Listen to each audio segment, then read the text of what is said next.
Di balik dinding kokoh sebuah lapas, tersembunyi rahasia kelam yang tak pernah tercium publik. Seorang tahanan wanita tiba-tiba menghilang dari selnya, tanpa jejak, tanpa catatan resmi. Malam itu, lorong gelap lapas menjadi saksi bisu langkah kaki seorang polisi misterius yang menyeretnya ke sebuah ruangan tersembunyi. Ruang tanpa jendela, yang bahkan sebagian besar petugas lapas tak pernah tahu keberadaannya. Namun, yang terjadi di dalam ruangan itu bukan sekadar penahanan.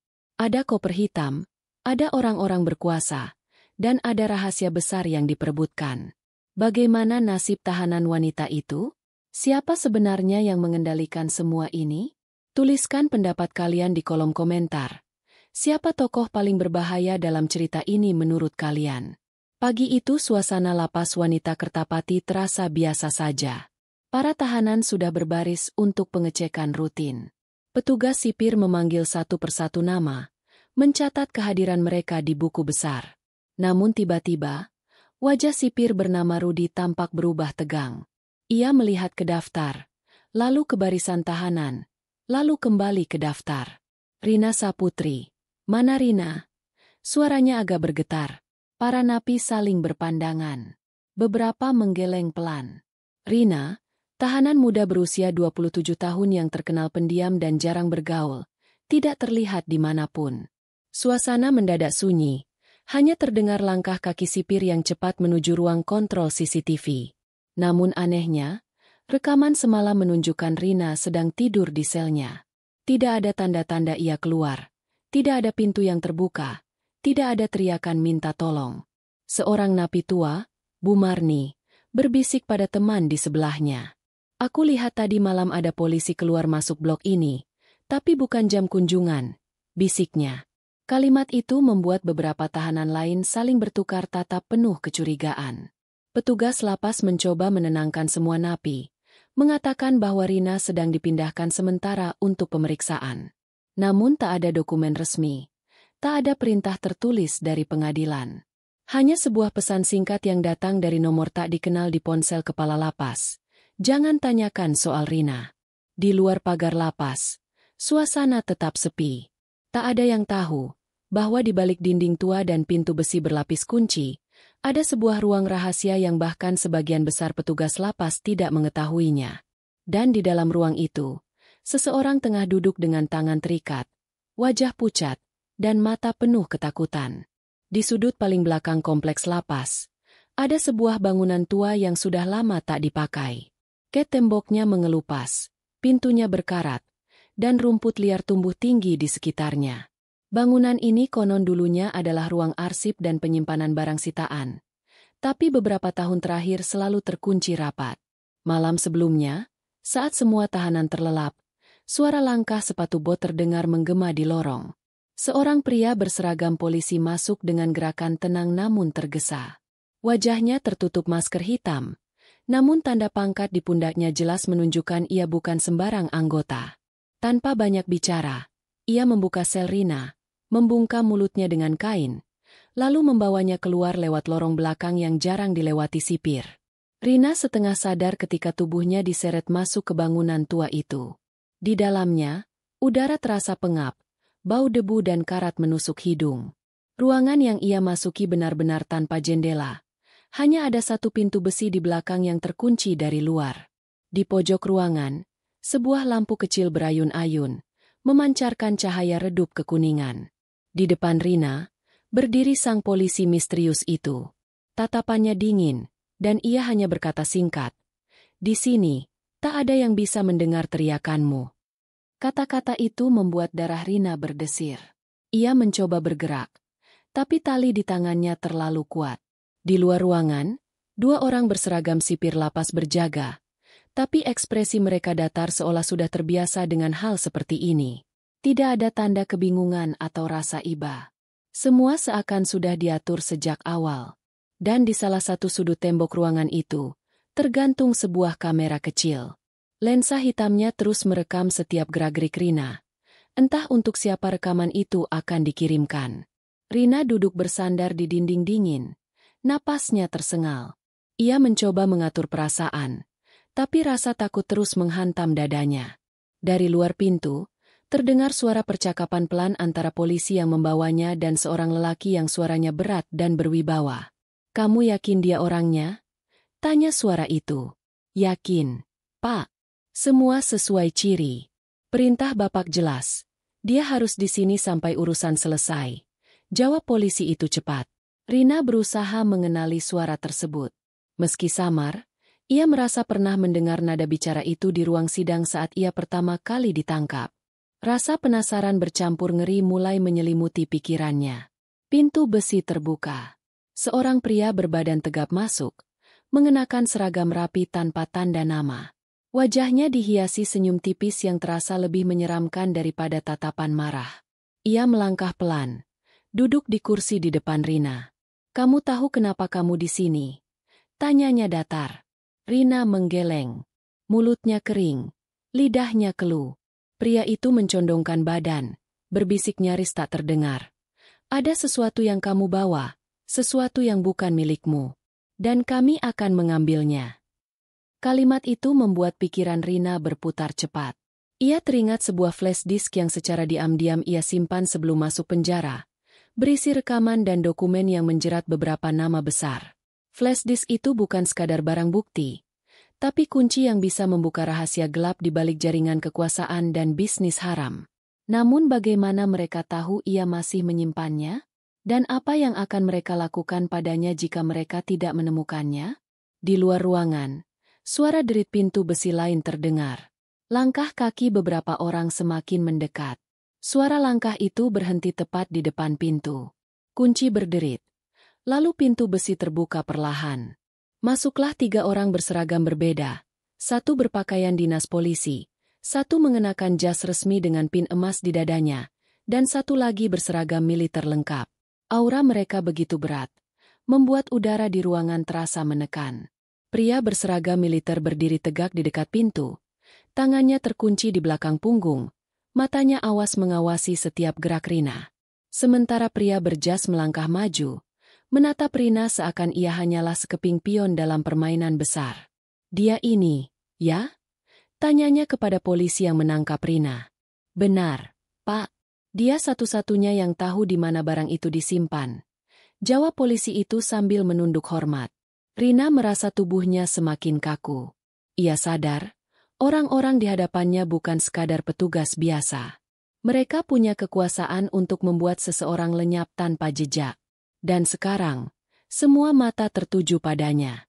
Pria berjas itu duduk di kursi yang sebelumnya diduduki polisi misterius. Ia mengeluarkan selembar foto dari saku jasnya, lalu meletakkannya di lantai, tepat di depan kaki Rina. Foto itu memperlihatkan sebuah rumah tua di pinggiran kota, rumah yang pernah menjadi tempat Rina menyembunyikan flash disk itu.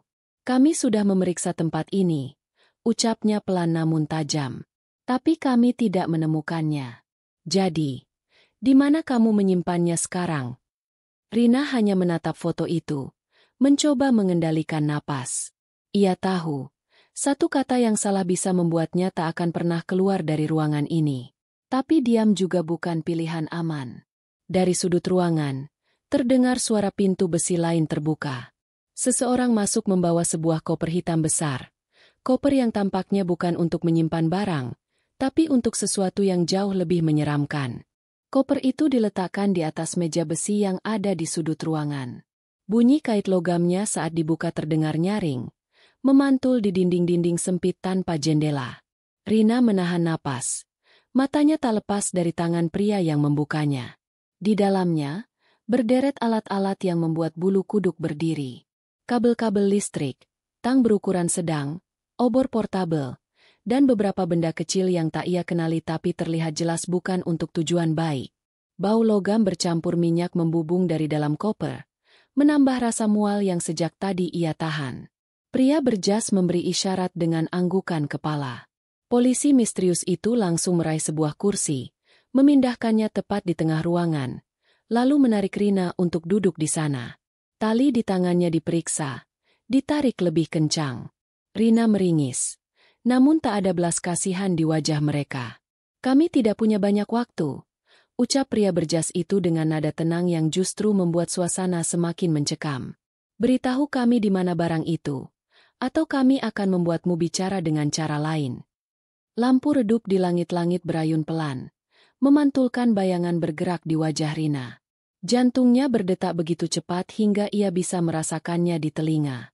Ia tahu, jika saat ini ia mengaku, flash disk itu akan hilang selamanya, dan semua bukti kejahatan yang ia simpan tak akan pernah sampai ke tangan yang benar.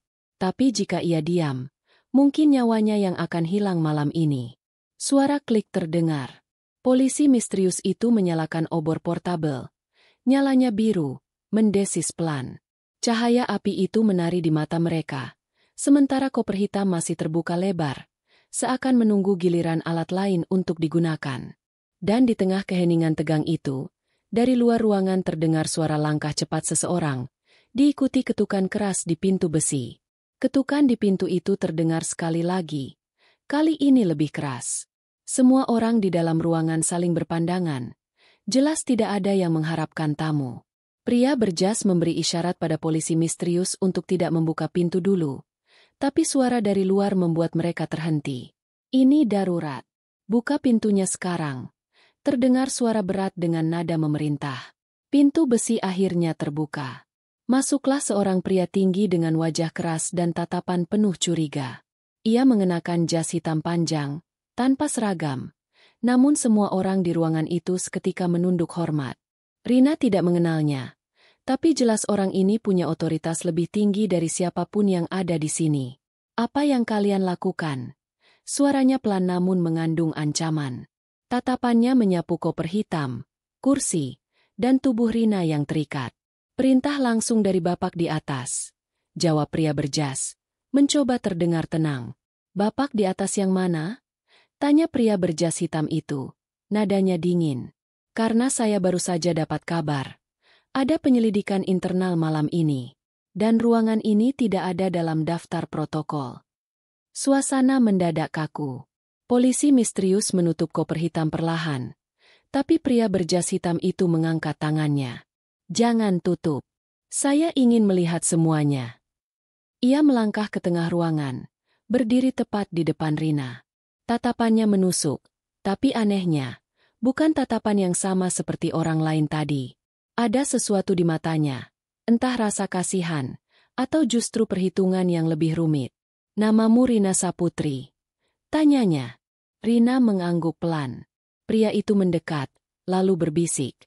Malam ini, kau akan keluar dari sini. Tapi bukan berarti kau aman. Ucapan itu membuat dada Rina sesak.